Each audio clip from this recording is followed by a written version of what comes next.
कि भगवान शंकर पर चढ़े हुए जल का आचमन करता है, जल पीता है। उसको यह नहीं मालूम था कि शिव योगी भगवान शंकर पर चढ़ी हुई बेलपत्र का पान कर कर मस्तक का उसका स्पर्श करता है।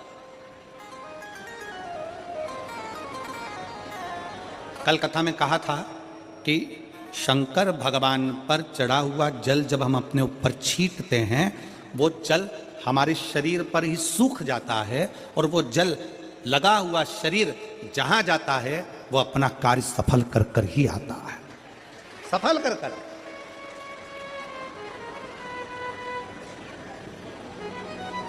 शिव महापुराण में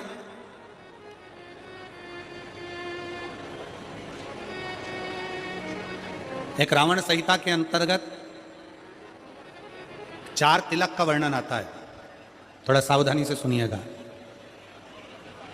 4 तिलक का वर्णन रावण संहिता के अंतर्गत आता है और अथर्ववेद में भी कुछ वृक्षों की फल पत्ती का वर्णन आता है, उसका भी स्मरण इस कथा के माध्यम से। पहले नंबर का तिलक होता है सफेद आंकड़े की जड़ का तिलक। सफेद आंकड़े की जड़ का तिलक। सफेद आंकड़े की जड़ देखिए, आप लोगों ने सफेद आंकड़े का पुष्प देखा है? हम आस्था चैनल वालों से भी निवेदन करेंगे कि कथा में जिस जिस तिलक का वर्णन किया जाए उसके पौधे का दर्शन भी कराएं, जिससे लोगों को मार्गदर्शन मिले कि कौन सा पौधा बोला जा रहा है। सफेद आंकड़े की जड़ का तिलक। और यही सफेद आंकड़े की जो जड़ होती है संतान प्राप्ति के लिए तुमरुकेश्वर का नाम लेकर कमर में लाल धागे में बांधा जाता है, जैसा आप लोग पहले कथाओं के माध्यम से श्रवण कर चुके। एक होता है पहले नंबर पर सफेद आंकड़े की जड़ का तिलक। यह क्या काम आता है और किस लिए लगाया जाता है? तो शिव महापुराण की कथा कहती है जिस दिन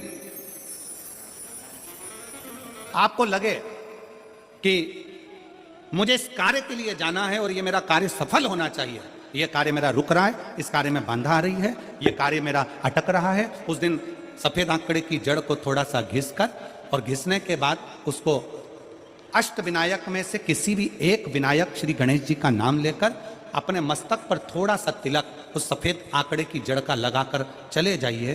वो कार्य आपका सफल होकर ही रहेगा, भले 8 दिन लग जाएं, 10 दिन लग जाएं, पर सफलता उस कार्य में मिलती जरूर है। पहले नंबर पर आता है सफेद आंकड़े की जड़ का तिलक। दूसरे नंबर पर अपामार्ग की बीज का तिलक। अपामार्ग एक पौधा होता है, आप लोग टीवी पर उसका दर्शन कर रहे होंगे, एलईडी पर आप देख रहे होंगे। अपामार्ग की जड़ का अर्थात अपामार्ग का जो पौधा होता है उसका जो बीज होता है, जैसे आप ऊपर लगा हुआ देख रहे हैं, इसमें बीज लग रहा है, पौधे को आप लोग देख रहे होंगे टीवी पर, एलईडी पर, एलईडी भी चल रही है, एलईडी पर भी देख रहे होंगे कि ये अपामार्ग का जो पौधा होता है ये आपको आपके घर के आसपास में कहीं पर भी मिल जाएगा, जंगल में मिल जाएगा, आपके घर के पास लगा हुआ मिल जाएगा, ये हर कहीं लग जाता है। अपामार्ग का जो पौधा होता है, इसका जो बीज होता है, इसका जो फल होता है, फल में जो बीज होता है, इस बीज को सुखा लिया जाता है, सुखाकर इसको पीस लिया जाता है और पीसकर इसको जहां पर भगवान शंकर का शिवलिंग है, शिवलिंग का जल बहकर जहां से नीचे गिरता है, उसको समझ लें, थोड़ा सा आप लोग ध्यान में आ जाएगा आप लोगों के।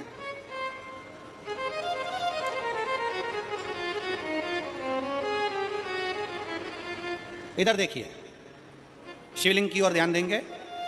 यहां जो व्यासपीठ के सम्मुख में शिवलिंग बना, यह शिवलिंग, और शिवलिंग के सामने से जो जल बहकर, जो जल नीचे की ओर आ रहा है, शिवलिंग के सामने से जल बहकर जो नीचे की ओर आता है, ये जो भाग होता है, इस भाग पर अपामार्ग का जो बीज होता है सूखा हुआ, जिसको आपने पीसा है, उसको यहाँ लगा दिया जाता है, उसी को वापिस लेकर आया जाता है।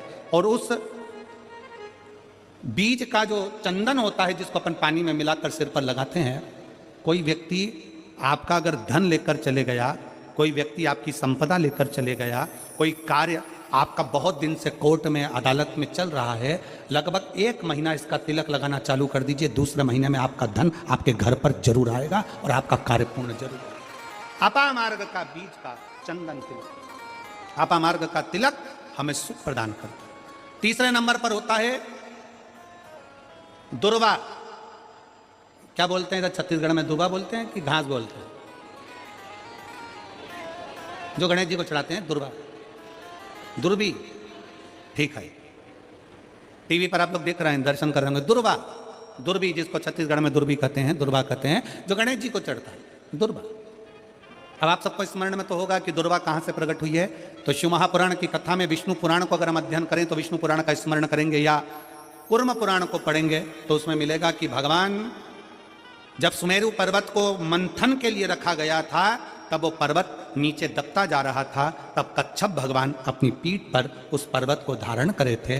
कच्छप भगवान जब पीठ पर धारण करे तो समझ लो भगवान नारायण की जंघा पर ही वो पर्वत रखा हुआ था, जिसको घर्षण किया जा रहा था,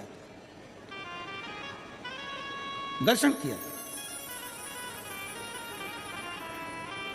वो पर्वत जैसा जैसा घसा रहा था, रोम गिर रहे थे, उसी रोम की दुर्वा का भाव हमारे शास्त्रों में आता, उसी से दुर्वा की उत्पत्ति मानी। दुर्वा गणेश जी को प्रिय है। और दुर्वा का फल कितना है? दुर्वा का फल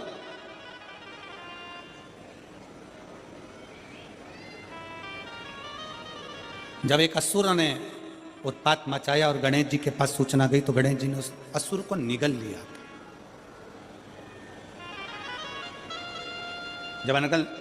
जब देखा अनायास उस असुर की ओर देखा तो भगवान गणेश जी ने उसको निगल कर अपने गर्भ में, अपने पेट में उसको धारण कर, अंदर ज्वाला उत्पन्न हुई। भगवान शंकर ने एक दुर्वा गणेश जी को दी, उन्होंने पाई, अंदर बैठा हुआ असुर समाप्त हो। पाप कर्म हो, बेकार कर्म हो, गलत कर्म हो, असत्यता हो, या कहीं हमारे हाथों से हमारे द्वारा कोई पाप कर्म यदि हो जाता है, वैसे तो संपूर्ण विश्व में शिव महापुराण की कथा कहती है 4 स्थान पर प्रत्येक व्यक्ति से पाप होता है। पहला, झाड़ू लगाते समय छोटे छोटे जीव मर जाते हैं जिसका पाप माथे चढ़ जाता है। दूसरा, अग्नि जलाते समय छोटे छोटे पतंगे जल जाते हैं जिसका पाप मस्तक पर चढ़ जाता है। तीसरा, जल में कपड़े धोते समय, स्नान करते समय छोटे छोटे जीव मर जाते हैं जिसका पाप माथे चढ़ जाता है। चौथे नंबर का, चलकर जाते समय अपने पांव के नीचे, चप्पल के नीचे छोटे छोटे जीव मर जाते हैं जिसका पाप माथे चढ़ जाता है। शिव महापुराण की कथा कहती है एक दुर्वा शंकर जी को, एक दुर्वा गणेश जी को जब हम समर्पित करते हैं तो हमारे मस्तक का सारा पाप अपने आप समाप्त हो जाता है। दुर्वा में इतना तेज हो दुर्वा। और शिवपुराण कह रही है तीसरे नंबर का तिलक है दुर्वा का। दुर्वा का तिलक, दुर्वा को चढ़ी हुई जब छोटी सी दुर्वा लेकर उसको सूखने के बाद भस्म बनाकर शंकर को चढ़ाकर उस भस्म को लाकर मस्तक पर यदि तिलक लगाया जाए, उस दुर्वा का तिलक यदि मस्तक पर लगाया जाए, कोई व्यक्ति तुमसे कह दिया कि तेरे बस का ये नहीं है, कोई ने कह दिया तू ये सरकारी नौकरी पाई नहीं सकता, कोई ने कह दिया कि तू ये काम कर ही नहीं सकता, तू मकान बना ही नहीं सकता, कोई ने कह दिया तेरी दुकान चलेगी ही नहीं चाहे कितनी खोल ले, अगर आपका कोई आत्मबल नीचे गिराता है तो 20 दिन तक दुर्वा का तिलक यदि मस्तक पर लगाया जाए तो आत्मबल भी बढ़ता है और कार्य सिद्ध होता है। ये दुर्वा तिलक की महत्व।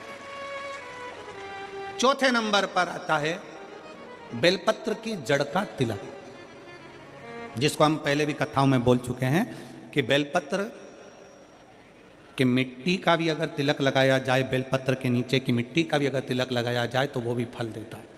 तो बेलपत्र की जड़ का तिलक तो बहुत मूल है।